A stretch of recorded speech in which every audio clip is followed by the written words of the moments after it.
Hola, ¿qué tal? Muy buen día, compañeros. Mi nombre es José Luis González y les voy a presentar la patología de polidramnios. Para comenzar, vamos a definir esta patología como un aumento de la cantidad de líquido amniótico. Esta enfermedad afecta alrededor del 1 al 2% de todas las gestaciones a nivel mundial. Y bueno, este diagnóstico se reserva para volúmenes superiores de 1500 a 2000 centímetros cúbicos. Este líquido puede acumularse de dos formas, crónica o agudamente. En la aguda se genera en unos días y es más frecuente al inicio de la gestación, mientras que el hidramnios crónico se produce la acumulación gradualmente a lo largo del tiempo.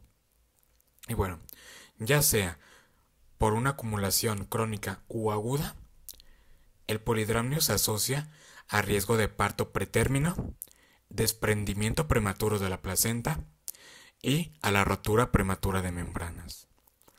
Además que el polidramnios se produce por un desequilibrio entre las entradas y salidas del líquido amniótico, dando así un favor a las entradas. Alrededor de un 50 o 60% de polidramnios son idiopáticos. ¿Qué quiere decir esto? Que no se tiene una causa o un por qué apareció dicha enfermedad. Pero bueno, también hay otras causas que ya están más conocidas y se dividen en tres grandes grupos, las cuales son las causas fetales, causas maternas y causas placentarias. Las causas fetales están asociadas normalmente a las anomalías fetales. Ya puede ser como una estenosis pilórica, una atresia o gastrosquisis, además de otras que pueden ser malformaciones del sistema nervioso central del feto, como lo es la anencefalia, que carecen del encéfalo, o defectos del tubo neural, como lo puede ser una espina bífida. Y bueno, y por último también las infecciones de Torch o Torch, en las cuales engloban el toxoplasma, la rubiola, el citomegalovirus, el herpes, sífilis y para terminar, el parvovirus. Bueno, entrando en causas maternas, algunas de las patologías que causan el polidramnios es principalmente la diabetes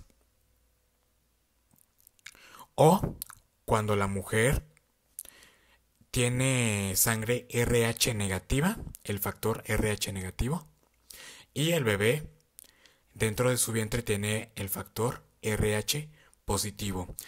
Y bueno, también existen las causas placentarias para terminar. Y estas anomalías placentarias se acompañan de un aumento en la cantidad de líquido amniótico. Para la fisiopatología, debemos recordar que un gran porcentaje de causas de polidramnios son idiopáticas, por lo que no sabemos la causa específica del origen. Pero sí podemos entender es que todo se da u ocasiona debido a un mal balance del líquido amniótico. Por ejemplo, la micción fetal excesiva, que esto es cuando el feto se encuentra orinando más de lo fisiológico.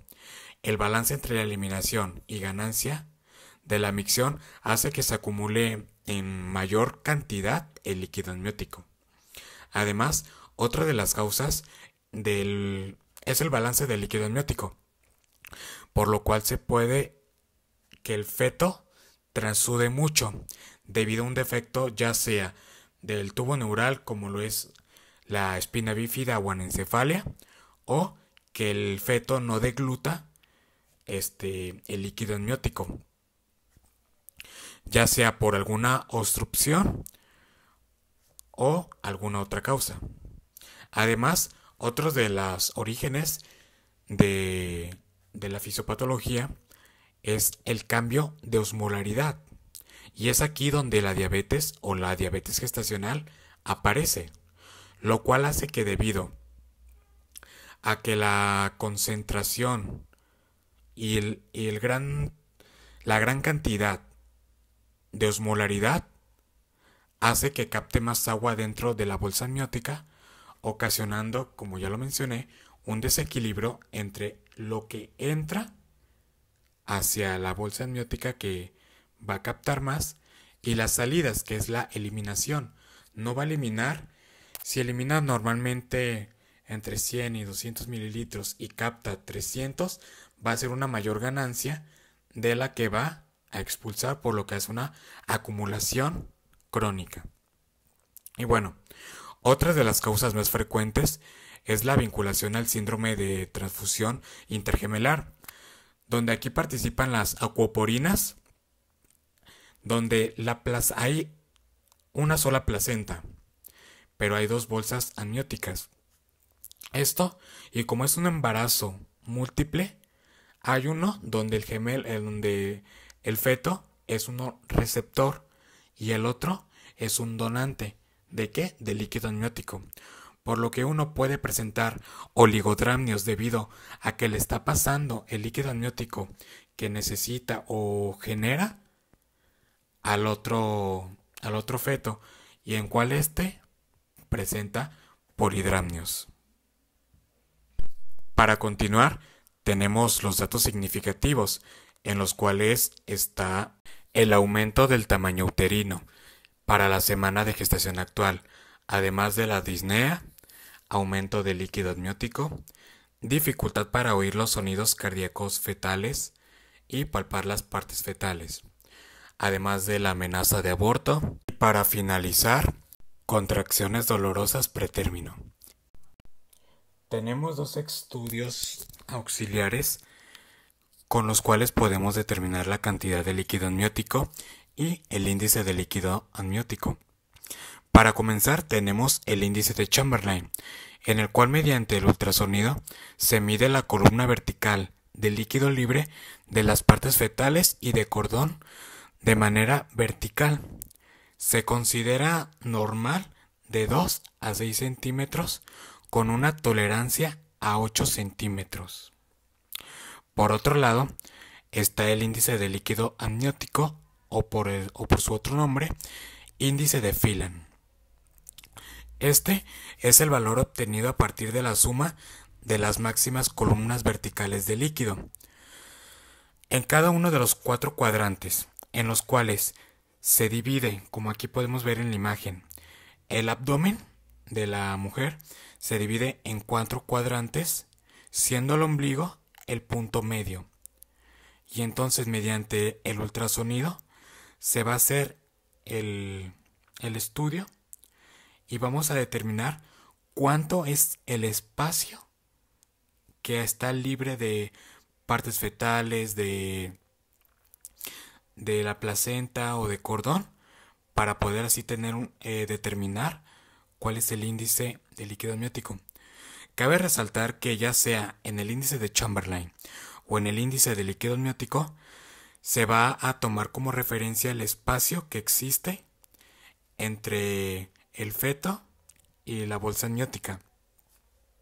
Y bueno, cabe resaltar que los valores que se consideran normales dentro del índice de Phelan o el índice de líquido amniótico va de entre los 5 y los 25 centímetros, sumados los 4 cuadrantes en los cuales dividimos el abdomen de la gestante. Y este estudio de Phelan es factible realizarlo a partir de la 24 semana de gestación. Y bueno, ambos estudios se realizan mediante ultrasonido y diagnóstico de polidramnios. Se hará cuando se detecte una máxima columna vertical o índice de Chamberlain mayor a 8 centímetros y un índice de Phelan mayor a 25 centímetros. Y bueno, y para el tratamiento médico, clínico o farmacológico existen 2 tratamientos. En el primero está el amniodrenaje, el cual es un tratamiento sintomático para disminuir la sintomatología materna, además de la amenaza de parto prematuro. Por este motivo no se realizan amniodrenajes más allá de la semana 35.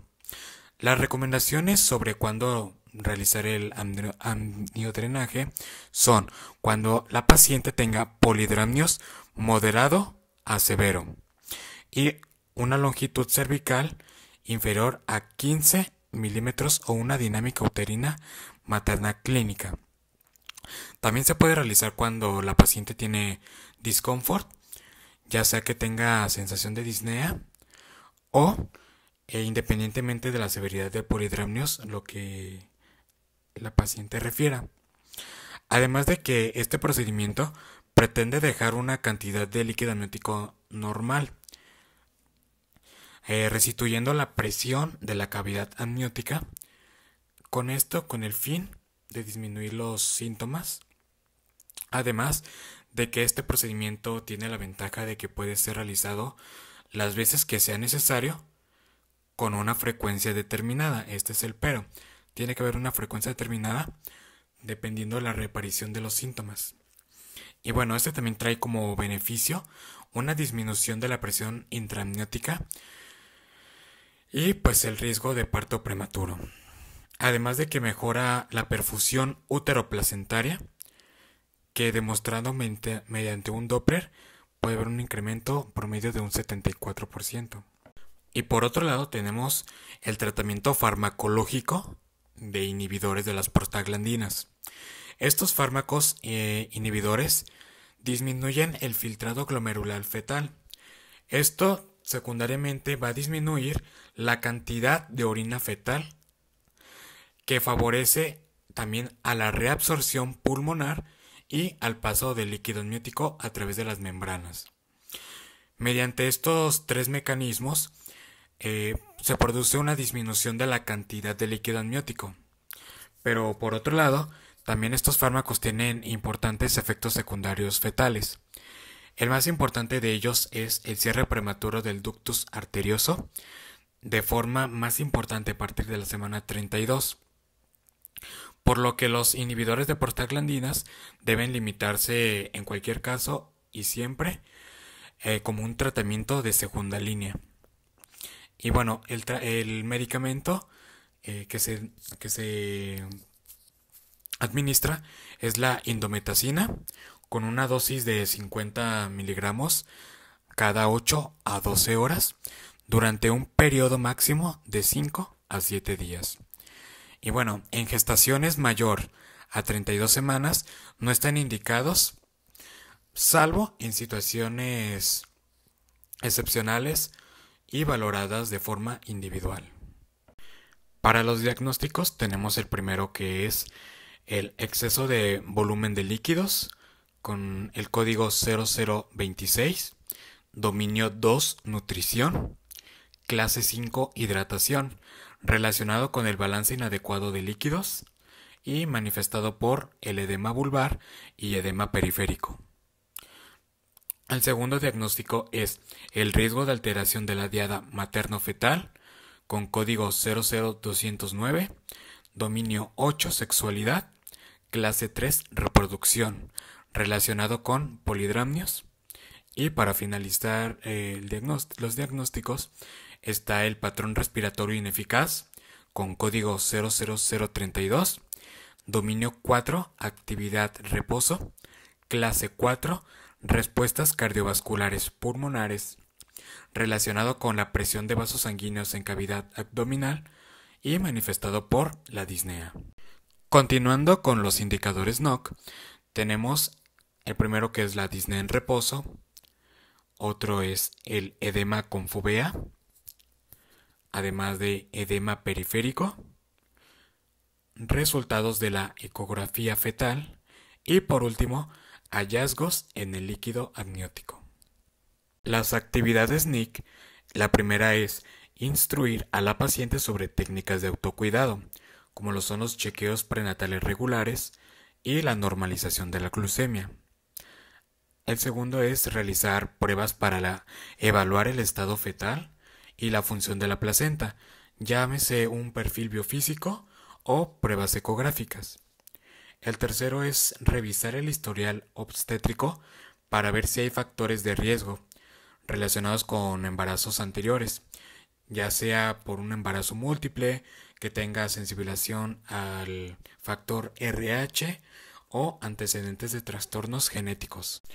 El 4 es determinar la presencia de factores médicos relacionados con malos resultados del embarazo, por ejemplo la diabetes, la obesidad o afecciones autoinmunes.